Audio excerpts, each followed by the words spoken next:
Institutions are likely the biggest permanent political risk that you will have to deal with when investing or working in the political risk field. This is something that nobody ever talks about, and I think this needs to change. Institutions will make or break a country. If a country has strong institutions, then it will likely be prosperous in the long term. If a country has weak institutions, then there will be a lot of problems. Strong institutions are usually associated with developed countries, and weak institutions are usually associated with developing countries. America is often associated with having some of the strongest institutions in the world. However, institutions are not always static. A developed country could see its institutions start to decline, and that is an early warning sign of a country's collapse. Developing countries could see their institutions strengthen, and this is a sign that they are on the rise. Although a country having strong institutions does not mean that they are guaranteed to rise on the global stage. There are a lot of things that go into making a strong country.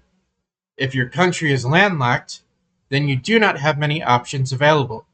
Your neighbors could box you in, and you'll have to find a creative way to fight back.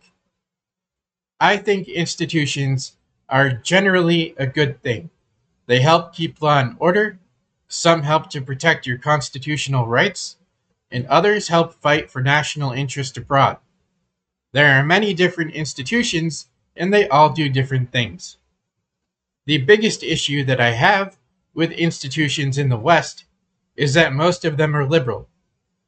The Republican Party in the United States was founded in 1854. The Republican Party passed mandatory schooling shortly after its founding, and then it decided to leave society. This caused a political void in the United States, and that void needed to be filled. So the Democratic Party stepped up to the game. They filled this political void and have had almost 200 years to do whatever they want in the United States. Obviously, this has caused most of America's institutions to lean left. The current Republican Party has decided that they want to embrace society again, and they are trying to tear down as many institutions that they can. I would normally not have a problem with this, but they are not replacing these institutions. I find this problematic because countries without any institutions tend to be weak. It would be a lot better if the Republican Party tried to reform some of these institutions from the inside. European colonialists took control of Indonesia for centuries. Indonesia had very weak institutions prior to the colonialists taking control. The colonialists changed this.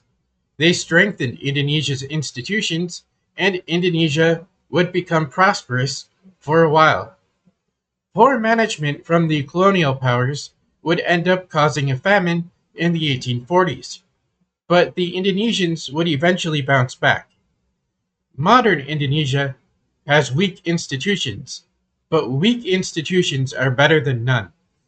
Weak institutions can also be strengthened. And this is something that the Indonesian people can work on. This is something that they can fight for.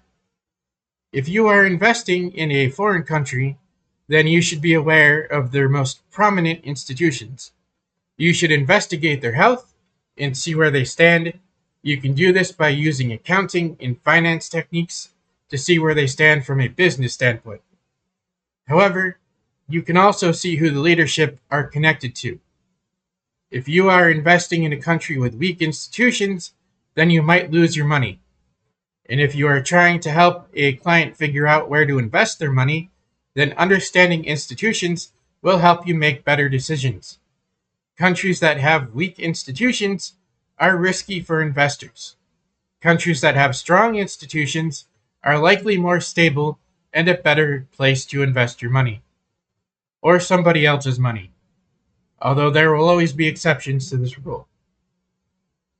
I chose to make institutions the topic of the first video in this permanent political risk series because I think they are the biggest permanent political risk that you will have to deal with in this field. or when you are investing money overseas. I do not think anything else even comes close to how important institutions are in the big scheme of things, and they are always going to be an issue. Thanks for listening. Have a fantastic day or night.